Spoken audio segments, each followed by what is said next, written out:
ko ci ñu doore ko wopp coronavirus bi église bi di wëyal seeni matukaay ngir xeex Covid-19 bi jël nañu yeneen matukaay rawatina ci lu jëm ci wàllug ñi faatu ak dëj yi ak ñi ñu rob ñi amal ci cimetière yi ñu nekkoon 26 nit rek lañu nangu léegi ñuy fekkee rob yooyu ci cimetière yi bu ñu sukkandikoo ci ab communiqué archevêque bu Dakar mu ne itam lépp lu jëm ci wàllu ba dëj yi dinañu ko rek dakkandil ci kër yi niki noonu exposition yi ñuy amal ci morgue yi ci église yi ak it cimetière lu jëm ci wàllu njaal bi ñu ne lu gën wala sax la ñuy sàkku ci ñu seeni ñoon ñu defee ko ci téléphone.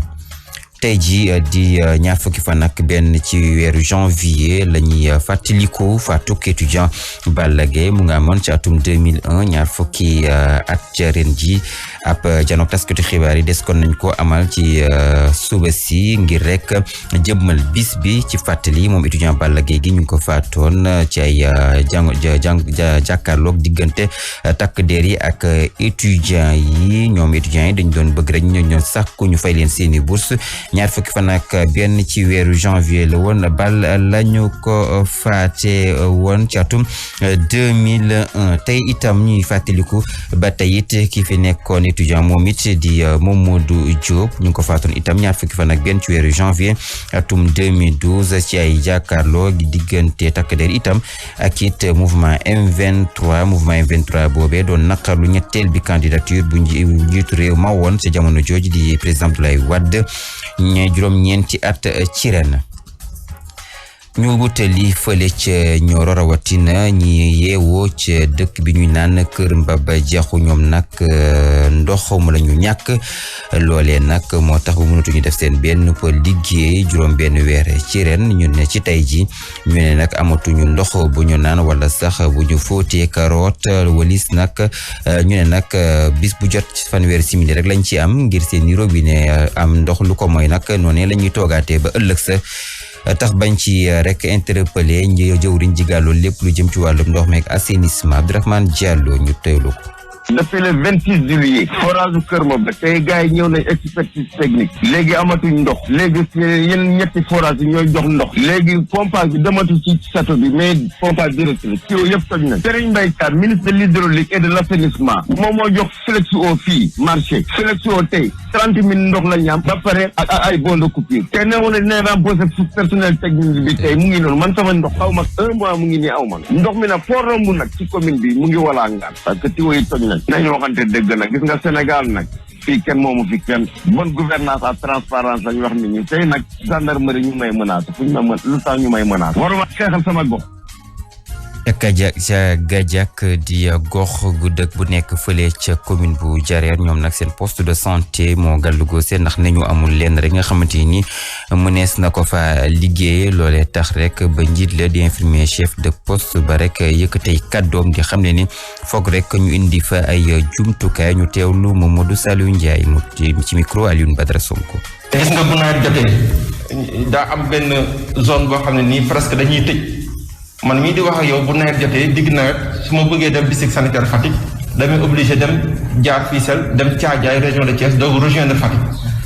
kon loolu rek frein la suñu amee cas évacuation boo xam dañ ko war a évacuer également ci durant l'hivernage loolu tamit dañuy am jafe-jafe bu mat sëkk et nguur gi fi nekk assisté ku ñuy wax Cheikh Djibril Kama pour am fi personnel li nga xam ne moo fi war ak taxawaay bi nga xam ne nii taxawaay poste war na ko am. ca biti réew ñu fàttaliku nag fële ca Mali fukk ak ñetti cay soldat yu fàttu woon ci ab accident bu hélicoptère ci ab opération Barkhane bu ñu fa doon amal foofee mu nekkoon ñaar fukki fan ak juróom ci weeru novembre atum 2019 démb nag la l'enquête ba génn l'enquête ba ñu ko yoroon di bureau enquête accident pour la sécurité de l'aéronautique d'État ñoom nag ñoo xam ne ni l'accident boobee ay li ko waraloon du lenn lu dul lu jëm ci wàllub organisation ak humain loxoy ñàkkub organisation bu baax rek moo waraloon boobule kon accident noonu la ñuy def sekk jéego wutali Niger xam leen ni ñoom gannaaw ba ñu amaloon seen njiit seen présidentielle yi élection yi nag kon cour constitutionnelle bu dëkk boobee génne na résultat yi démb ci guddi la ko xamle élection yooyu ñaar fukki fan ak juróom-ñaar ci weeru décembre la amoon ñu ne nag ñaar ci ay candidat ñooy amal ñaareel bi wërngal di deuxième tour bi muy Mohamed Bazoum moom mi nag mu ñëw ci moo jiitu ci élection yi ko topp ca gannaawam di Mouhamed Ousmane ñoom ñaar ñi kon ñoo war a rek janoog si ñaareelu wërngal yi ñu jàpp ñaar fukki fan ak benn ci weeru février tàggat yaram quart de finale CHAN 2020 Cameroun kon moo labali RDC ñaari bal ci dara su ko defee rek mu jaare fa qualifié ci demi-finale yi ñoom Léopard yi pourtant de ñoom ñoo njëkkoon rek dugal benn but waaye nag Lion indomptable yi di ñoom waa Cameroun nag fukki minute rek lañ ci teg ñu labali ñu dugalaat seen benn but ba labali waat leen ñaar ci benn ñetti fan kon ci weeru février ñoom waa Cameroun dinañu xam kan rek la ñuy daje ci demi-finale yi ci diggante Maroc ak Zambie noonu itam la ko Mali defee labali Congo Brazzaville ci tir au but juróomi bal ci ñeent Mali jaare fa itam qualifié ci ñaareelu ci demi-finale yi ñu fàtte rek ni ci 90 minutes yi benn bal duggul woon moo xam Mali la moo xam Congo Brazzaville ñoom ñaar dugaluñu woon benn but niki noonu itam ci prolongation yi kenn si ñoom dugalul woon kon ci teg dóor yi di tir au but la Mali am juróomi but Congo Brazzaville am ñeent Mali kon temps des mesures pour faire face à la pandémie un nombre restreint de 25 personnes par défunt est autorisé au cimetière selon un communiqué de l'archevêché de Dakar. Les veillées funèbres sont suspendues à la maison mortuaire, tout comme les expositions à la morgue, à l'église et au cimetière. Concernant les condoléances, il est recommandé de les faire par téléphone. Commémoration ce 31 janvier de la mort de l'étudiant Balla Gaye. C'était en 2001, 20 ans déjà. Un point de presse est prévu ce matin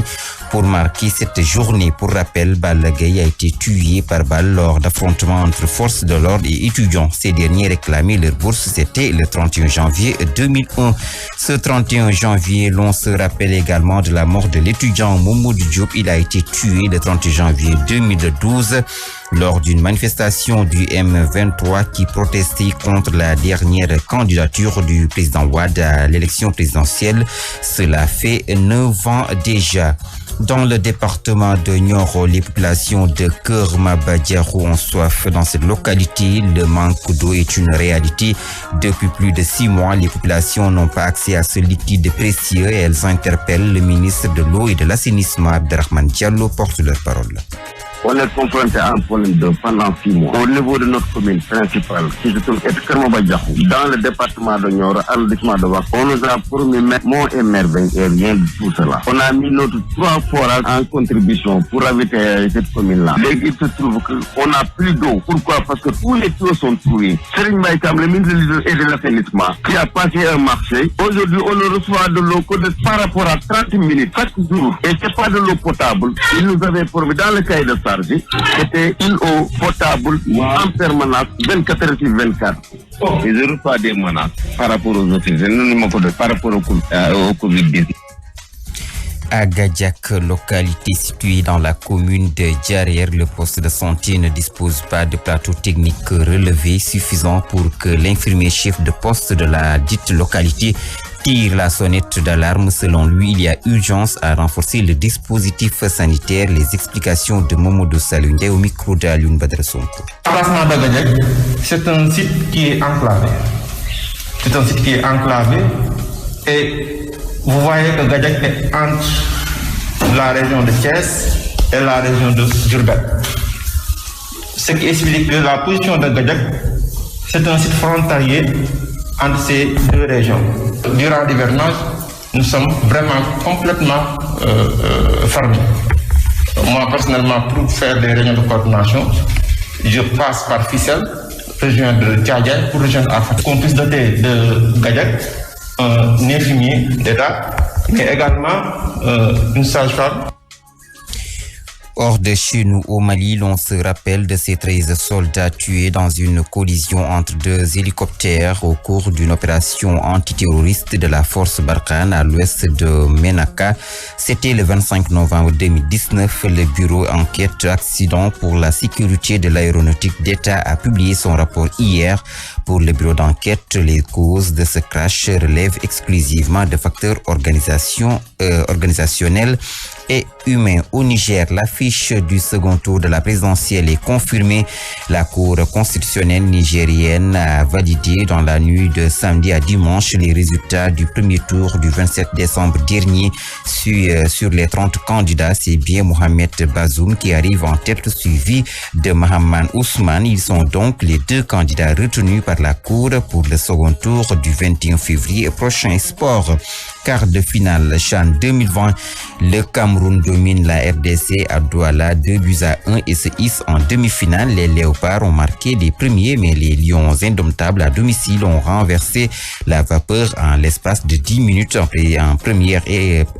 période. Le 3 février, le Cameroun affrontera le vainqueur du Maroc-Zambie en demi. Et pour terminer, le Mali élimine le Congo-Brazzaville par tir au but à 5 tirs au but à 4 et se qualifie pour les demi-finales. Aucun but n'a été inscrit au cours des 90 minutes réglementaires, puis durant la prolongation de 2 fois 15 minutes le 3 février, le Mali affrontera le vainqueur de Guinée-Rwanda. Lolo, c'est tout de suite.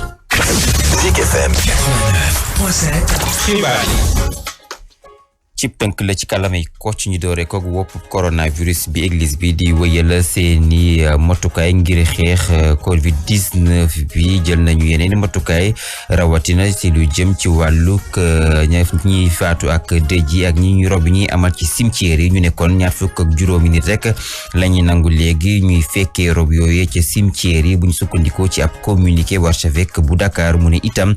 lépp lu jëm ci wàllu ba dëj yi dinañu ko rek dakkandil ci kër yi niki noonu exposition yi ñuy amal ci morgue yi ci église yi ak it cimetière lu jëm ci wàllu njaal bi ñu ne lu gën wala sax la ñuy sàkku ci ñu seeni ñoon ñu defee ko ci téléphone. tey ji di ñaar fukki fan ak benn ci weeru janvier la ñuy fàttaliku faatuk étudiant Balla Gaye mu nga amoon ci atum 2001 ñaar fukki at ren ji ab janook taskatu xibaar yi des kon nañ ko amal ci suba si ngir rek jëmmal bis bi ci fàttali moom étudiant Balla Gaye gi ñu ngi ko faatoon ci ay jàkkaarloog diggante takk der yi ak étudiant yi ñoom étudiants yi dañ doon bëgg rek ñoo sàkku ñu fay leen seeni bourse ñaar fukki fan ak benn ci weeru janvier la woon bal lañu ko faate woon ci atum 2001 tey itam ñuy fàttaliku ba tey it ki fi nekkoon étudiant moom it di Mamadou Diop ñu ngi ko faatoon itam ñaar fukki fan ak benn ci weeru janvier atum 2012 ci ay jàkkaarloo gi diggante takk der itam ak it mouvement M23 boobee doon naqarlu ñetteel bi candidature bu njiitu réew ma woon ci jamono jooju di président Abdoulaye Wade juróom-ñeenti at ci ren ñu wutali fële ca Nioro rawatina ñi yeewoo ca dëkk bi ñuy naan Kër Mbaba Jaxu ñoom nag ndox mu la ñu ñàkk loolee nag moo tax bu mënatuñu def seen benn liggéey juróom benn weer ci ren ñu ne ci tey ji ñu ne nag amatuñu ndox bu ñu naan wala sax bu ñu fóotee carotte walis nag ñu ne nag bis bu jot fanweeri simili rek lañ ci am ngir seen robinet am ndox lu ko mooy nag noonu la ñuy toogaatee ba ëllëg sa tax bañ ci rek interpellé jëwriñ ji gàllu lépp lu jëm ci wàllum ndox meek assainissement Abdourahmane Diallo ñu teewlu ko. depuis le 26 juillet forage Kër Maba tey gars yi ñëw nañ expertise technique léegi amatuñ ndox léegi yenn ñetti forage yi ñooy jox ndox léegi pompage bi dematu ci château bi mais pompage direct la ci yëpp toj nañ Serigne Mbaye Sarr ministre de l'hydraulique et de l'assainissement moom moo jox Flexo fii marché Flexo tey 30 000 ndox la ñu am ba pare ak ay bon de coupure te newoon na dina rembourser personnel technique bi tey mu ngi noonu man sama ndox xaw ma 1 mois mu ngi nii aw ma ndox mi nag foo romb nag ci commune bi mu ngi walaa ngaan parce que tiwo yi toj nañ nañu waxante dëgg nag gis nga Sénégal nag fii kenn moomu fi kenn bonne gouvernance ak transparence lañu wax nit ñi tey nag gendarmerie ñu may menacé fu ñu ma lu tax ñu may menacé waruma xeexal sama gox Gajak di gox gu dëkk